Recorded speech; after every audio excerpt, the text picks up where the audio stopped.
સાવધાન, જો તમારી પાસે પાન કાર્ડ છે તો 1 એપ્રિલ 2026 થી આખું ગણિત બદલાઈ રહ્યું છે. બેંકના કાઉન્ટર પર જઈને હેરાન થવું હોય તો આ વિડીયો સ્કીપ કરી જ દેજો, બાકી અંત સુધી જોજો. પહેલો મોટો ફેરફાર, હવે 10 લાખથી વધુના એચડી ડિપોઝિટ ઉપાડ પર પાન કાર્ડ ફરજિયાત છે. પેલો જૂનો જે દરરોજનો 50,000 વાળો નિયમ હતો તે હવે ભૂલી જજો. મકાન કે જમીન લેવાનું વિચારતા હોય તો સાંભળી લેજો, પ્રોપર્ટીની લિમિટ 10 લાખથી વધારીને 20 લાખ કરી દેવામાં આવેલ છે.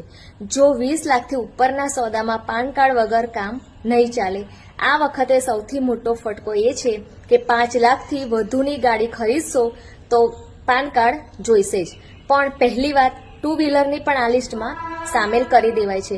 જો તમે હોટલમાં રોકાઓ અથવા તો કોઈ મોટો પ્રસંગ કરો છો અને બિલ 1 લાખ ઉપર જાય છે તો ત્યાં પણ પાન કાર્ડની જરૂર પડવાની છે. લિમિટ 50,000ની હતી એ હવે ડબલ થઈ ગઈ છે. ફરીથી કોઈ પણ નવી વીમા પોલિસી લેશો તો પહેલા દિવસથી જ પાન કાર્ડની જરૂર પડશે. પ્રીમિયમ કેટલું છે તેનાથી કોઈ ફરક પડતો નથી.